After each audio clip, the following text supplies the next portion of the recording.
India के मारूफ आलिम शाही इमाम पंजाब के बयानात के लिए मौलाना उस्मान थेरेपी को सब्सक्राइब करें। राजा राम मोहन राय मदरसे से पढ़ाई की। ईश्वर चंद विद्यासागर मदरसे से पढ़ाई की। महान लेखक मुंशी प्रेमचंद मदरसे से पढ़ाई की। हरगोविंद खुराना नोबेल पुरस्कार विजेता मदरसे से पढ़ाई की। शुरू की पढ़ाई इनकी मदरसों से शुरू हुई थी। ऐसा नहीं था कि सिर्फ मदरसे मुसलमानों के लिए थे, बल्कि मदरसे एक एजुकेशन का सिस्टम थे। आज आपने किसी मुकाम पर पहुंच जाएंगे।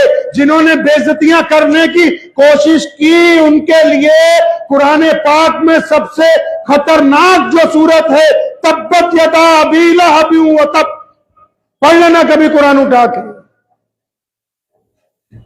कि जिन्होंने नबी अलैहिस्सलाम की शान में, अल्लाह के नबी अलैहिस्सलाम को भी ये बात पसंद नहीं है कि कोई बेइज्जती करे। दुश्मन के साथ बिल्कुल इज्जत वाला मामला किया जाता है।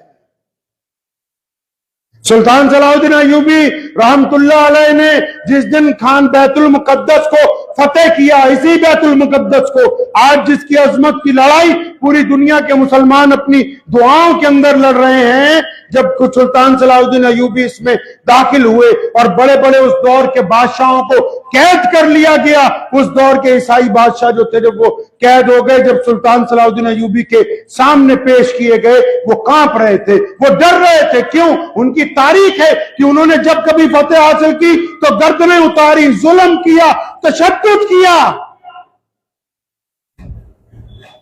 लेकिन जब सलाहुद्दीन अय्यूबी के पास इक्तदार आया, फरमाया हम बादशाहों के साथ बादशाहों वाला मामला करते। उनको शरबत इज्जत का पिलाया और इज्जत की सवारियों पर बिठा के उनको उनके मुल्कों के अंदर वापस भेज दिया गया, क्योंकि अल्लाह तबारक व तआला ने हमको इज्जतदार बनाया है।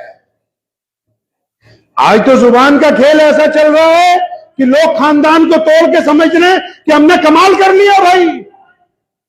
अरे जो खरी बात नहीं कर सकते, जो साफ गुफ्तगू नहीं कर सकते, जिनके बयान में, गुफ्तगू में, अंदाज में, आंखों में हेरा फेरी है, वो जितना मर्जी जोर लगा ले, ना वो दुनिया में इज्जतदार होंगे, ना वो आखिरत के अंदर इज्जत हो सकती है उनकी। हाँ, ये जरूर हो सकता है कि चंद लोग अपनी बेइज्जती के डर से उनके सामने उनको सलाम कर दे, लेकिन जैसे ही वो चंद कदम चलेंगे, वो पीछे से दो राफ्ता बिल्कुल बेसाख्ता कहते हैं कि ये बंदा बेईमान है, ये अव्वल दर्जे का बदमाश है, हमारा इसके साथ कोई लेना देना नहीं।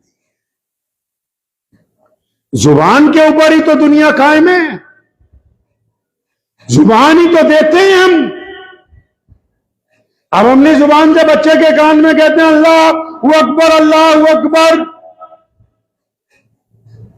जब वो बच्चा पैदा होता है, अजान देते हैं अपनी जुबान से, उसको कहलवाते हैं बड़े होके, अशहदु अल्ला इलाहा इल्लल्लाह वहदहु ला शरीका लह व अशहदु अन्ना मुहम्मदन अब्दुहु व रसूलुहु। ये जुबान का ही तो अकीदा है कि आज पूरी दुनिया का कुफर इस्लाम के खिलाफ है। इस्लाम अपनी जुबान पर पुख्तगी से, क़याम की वजह से ही तो पूरी दुनिया के कुफर के सामने खड़ा है। अगर जुबान के अंदर कोई बात ना होती तो फिर इतनी बड़ी इख्तलाफ जो है वो सामने आ ही नहीं सकता था।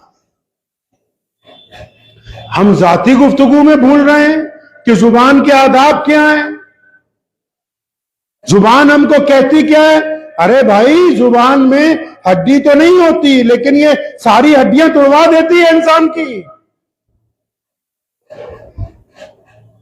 इस्लाम ने कहा कि अदब में रहो। मूसा अलैहिस्सलाम एक जालिम बादशाह से बात करने चाह रहे हैं, अल्लाह फिर कहते हैं ए मेरे मूसा, नरमी से बात करना। जालिम के साथ भी फरमाया नरमी से। क्यों? अल्लाह चाहते हैं कि इसके दिल में बात उतर जाए, ये भी तौबा वाला हो जाए। हम अपनों के साथ सख्ती से बात करते हैं, हम अपनों के साथ जुल्म से बात करते हैं, हम अपनों के साथ बदमाशी से बात करते हैं, हम अपनों के साथ बेइज्जती से बात करते हैं, हम अपनों के साथ गुंडागर्दी से बात करते हैं। कभी पूछा ही नहीं रब रसूल सल्लल्लाहु अलैहि वसल्लम को कि रसूलुल्लाह सल्लल्लाहु अलैहि वसल्लम किस अंदाज में गुफ्तगू होनी चाहिए, कैसे बात करनी चाहिए हमको। कभी इसके ऊपर गौर ही नहीं कर रहे। नमाज पढ़ रहे हैं, मस्जिदों में ताने दे रहे हैं, नमाज पढ़ रहे हैं, घर जाके बच्चों के साथ बदतमीजी कर रहे हैं, नमाज पढ़ रहे हैं, गाहक के साथ अकड़ के बोल रहे हैं, नमाज पढ़ रहे हैं, बहन को, बेटी को बदतमीजी से हुक्म सुना रहे हैं। कोई काम ऐसा बताइए दुनिया का जो जबर और जुल्म से हो सकता हो।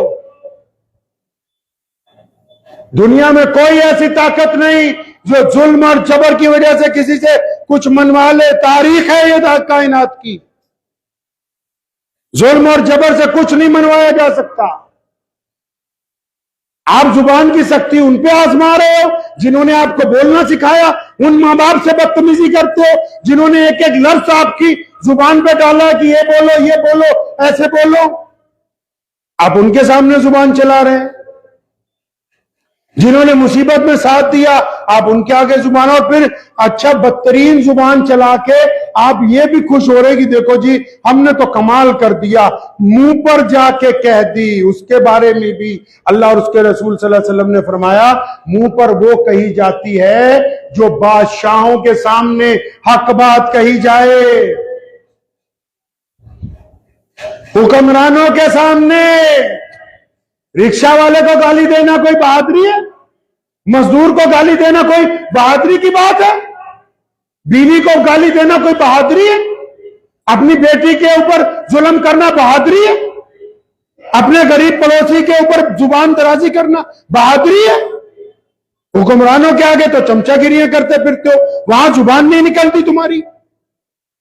जहां बोलना चाहिए वहां बोलते नहीं, और जहां नहीं बोलना चाहिए सुबह शाम दोपहर हर वक्त आप बोल रहे हैं। आमाल को आग लगा देगी ये जुबान, आमाल को आग लगा देगी आपके। याद रखिए एक बात, जुबान का तरीका होता है गुफ्तगू करने का।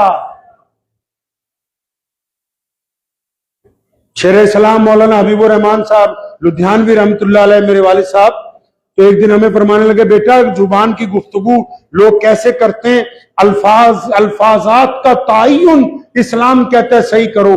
तो मिसाल देने लगे, कहने लगा बेटा सुनो, अगर कोई साहब गुजरे जा रहे, आपके पास कोई बंदा बैठा है और उसके वालिद हैं, अगर आप उसको ये कहेंगे कि ये आपके अब्बू जान जा रहे हैं तो बंदा खुश होगा।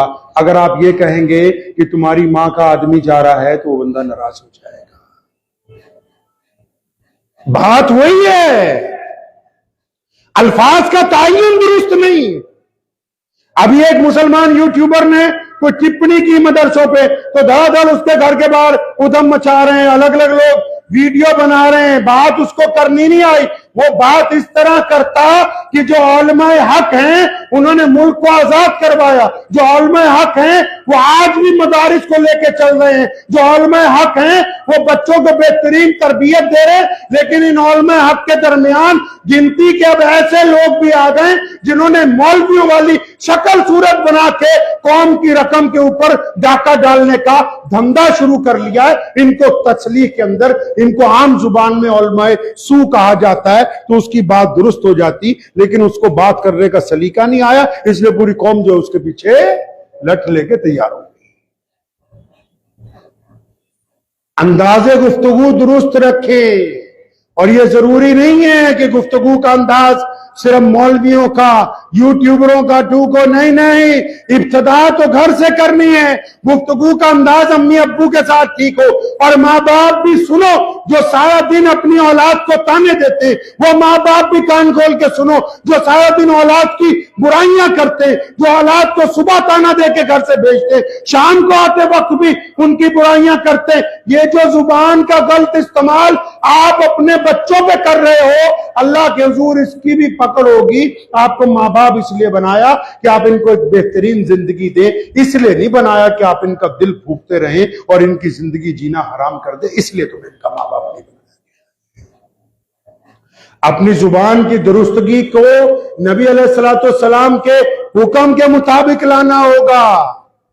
जुबान को खरी रखें, खोटी नहीं, खरी रखना है। जिस तरह कुरान पाक ने कहा, मतलब जिससे बात करनी है साफ सुथरी। अभी कल की बात है, दफ्तर में कुछ लोग आए, दो अलग अलग खानदानों के लोग थे, एक कुछ 3-4 साल से जानने वाले, उन्होंने कहा हमारे बेटे का रिश्ता इनकी बेटी से हो रहा है, आप हाँ कह दें। तो हमने उन्हें कहा कि भाई हम इनको सिर्फ 5 साल से जानते हैं, वो भी ये मस्जिद में किसी काम से आए थे। साफ बात करने में तो कोई गुनाह नहीं है ना। तो आप एक दफा जाके इनके परिवार में, इनके मोहल्ले में तस्दीक जरूर कर लें। अगर मैं इनकी शर्मो हया में हाँ हाँ कहता रहूं और कल को मामला बिगड़ जाए तो आप कहेंगे हजरत आपने तो उस वक्त हाँ कर दी थी। अगर मैं शर्मो हया में भी अपनी बात को नहीं रख सकता तो वो भी तो मेरे नजदीक गुनाह है कि मैं किसी की बेटे और बेटी की जिंदगी का फैसला सिर्फ अपनी शर्मो हया की वजह से कर रहा हूं। तभी तो 3-3 दफा पूछते निकाह में, कबूल है बता दे, कबूल है बता दे। तीसरी दफा जब कहता है तब लिखते हैं मौलाना साहब कि अच्छा चलो तुम्हारा निकाह हो गया।